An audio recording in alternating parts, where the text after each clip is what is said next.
I think a healthy relationship is one where both people feel connected, secure, and that they have a partner in the relationship. I mean, there's lots of ways that it can go wrong, but if there's good communication, good partnership, people working together, you feel like you can talk about what you need to talk about, we're in a good way. And part of it is always trying to make it better.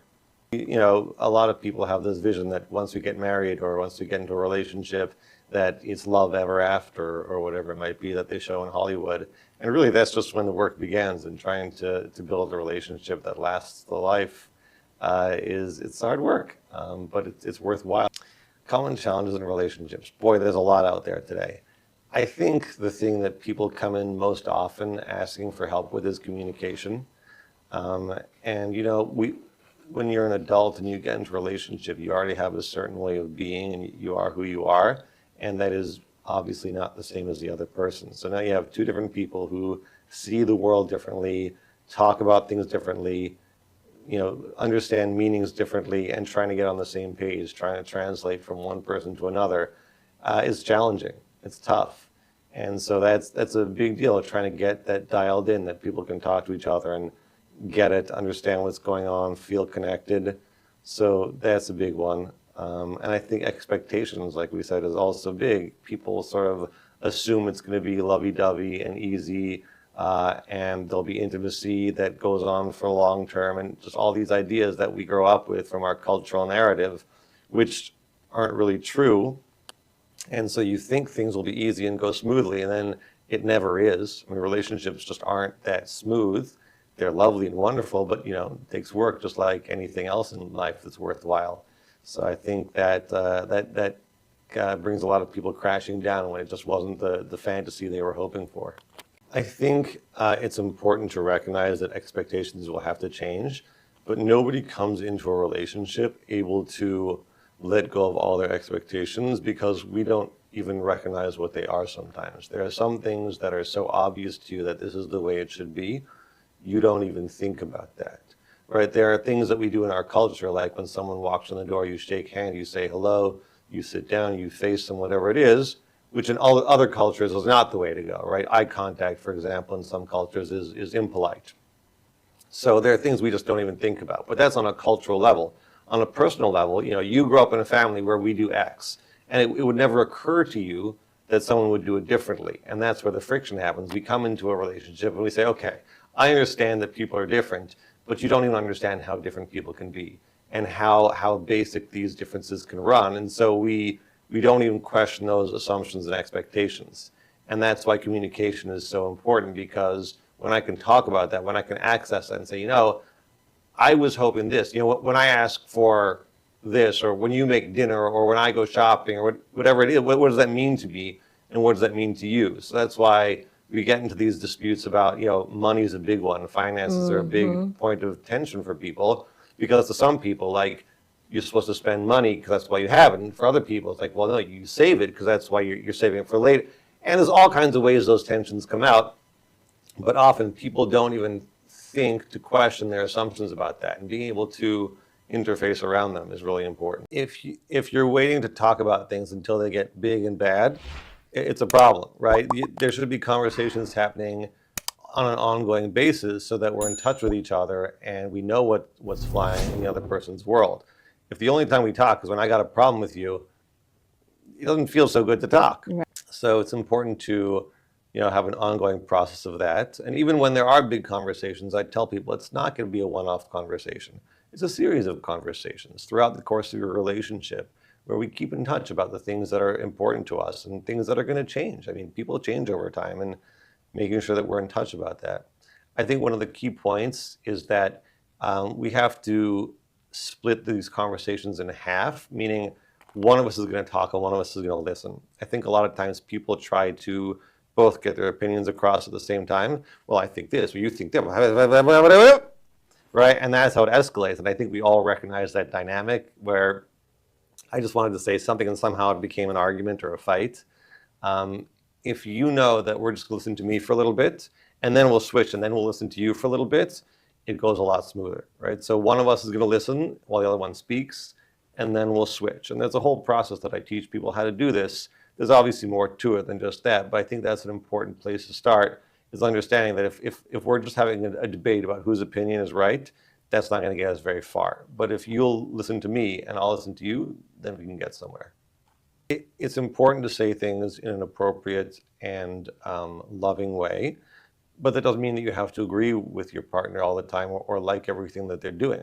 It's true that sometimes if I say something that might be hurtful to you, not because I'm doing it on purpose, but if I don't like the new shirt you bought, and you want to wear it to my birthday celebration, I should probably tell you instead of not like it and resent it. If you made dinner and I didn't like it, it's one thing. I'm not going to say, wow, this is terrible. What I'll probably say is, oh, thanks, I really appreciate that you made dinner. I wasn't a big fan of the fish. Could we do something different next time? Like whatever it might be, or save it till the next day. But there has to be this communication of transparency, honesty. And there are ways to talk about the difficult things that don't hurt as much. Obviously, if you're trying to hurt somebody, that's not going to work out very good. But in a relationship, I think both people need to feel like they are getting their sexual needs met, and that sex is working for them and is a positive part of their life. If it's causing stress, if they're not happy with the way it is, if there's some discomfort around it or tension, then that needs to be addressed. Sometimes people ask things like, well, how often should we be doing it, or what kind, or what, all those questions about your personal preferences and the way that you handle that. I tell people, whatever you guys agree on is okay. If you guys want to do it like once a year and you're both fine with that, like, hey, cool, that's your thing. And if you want to be doing it several times a day and you're both happy with that, great. The problem, obviously, is where you got a once a year person with a several times a day person. That's a little challenging. Again, there are conversations to be had about that. Usually the differences are not so drastic, but yeah, there are people with different levels. Again, every two people are different. And people have different, likes and needs in terms of frequency and variety and whatever else there is. It's a conversation, it's communication and working through that. And again, there's no one conversation that's going to solve it. Like we'll flip a coin and okay, it's going to be 3 times a week. That's not how it works. It's going to be an ongoing set of conversations because you will always want less and you will always want more. And how are we going to bridge that divide over time? And that's just staying in tune with the communication and conversation. Whatever sexual behaviors people are comfortable with, I, as a social worker, have no place to tell them yes, no, do, don't, right? People come with all kinds of things that they like to do or don't like to do. People have their religious requirements or restrictions that they prefer. That's fine. Again, whatever two people agree on in their relationship is great. If that's going to be part of the relationship, sure, they should talk about it.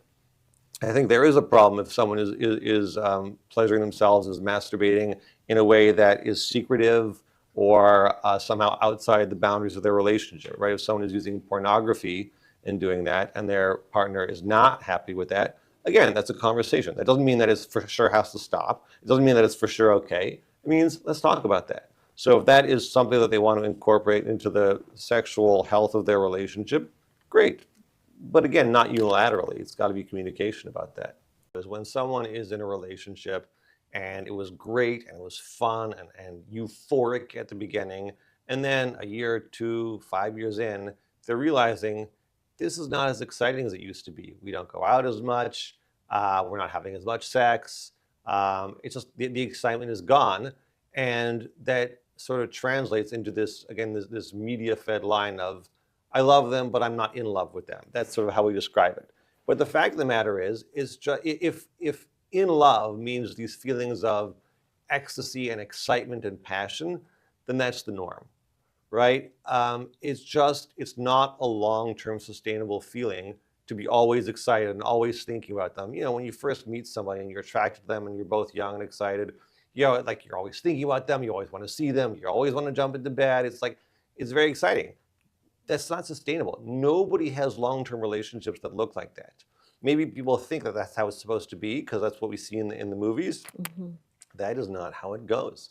And so if you find yourself saying like, wow, this is not as exciting as it used to be, like, great, you're in the right place.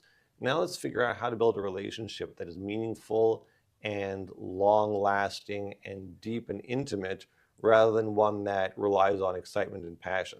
Not that you won't have excitement and passion sometimes. It's just not the way it always is. I mean, if you remember when you were a teenager and you had a crush on somebody, it's like, wow, it's Mm. great. It's like it takes up your entire brain. And it's exciting, it's thrilling. You have all these, fantasies about this incredible meeting. You go, okay, fine, that's great. We're not teenagers for our whole life. Nothing lasts without excitement for your whole life. This is true across the board, especially in relationships. Things are exciting at first, and then as human beings, we adapt to it.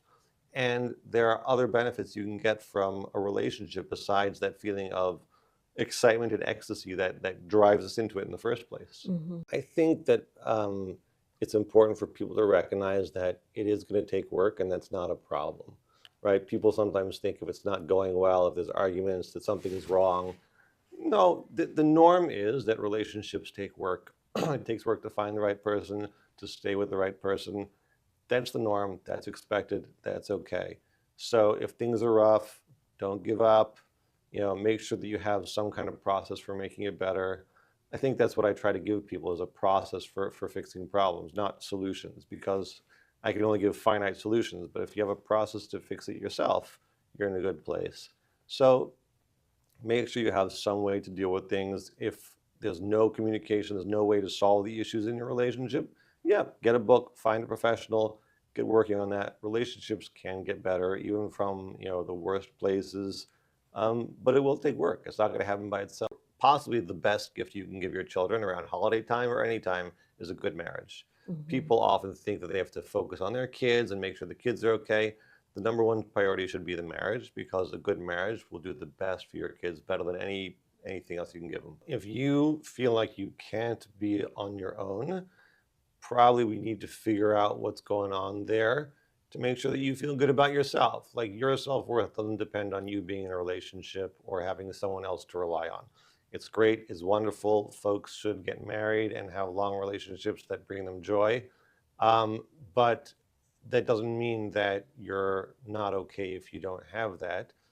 If you don't love yourself, then it's very hard for someone else to love you, right? The verse says, love yourself as you love your fellow. It doesn't say love your fellow only or love yourself when you have a fellow. If you're going to love other people, you got to love yourself first. So that's important.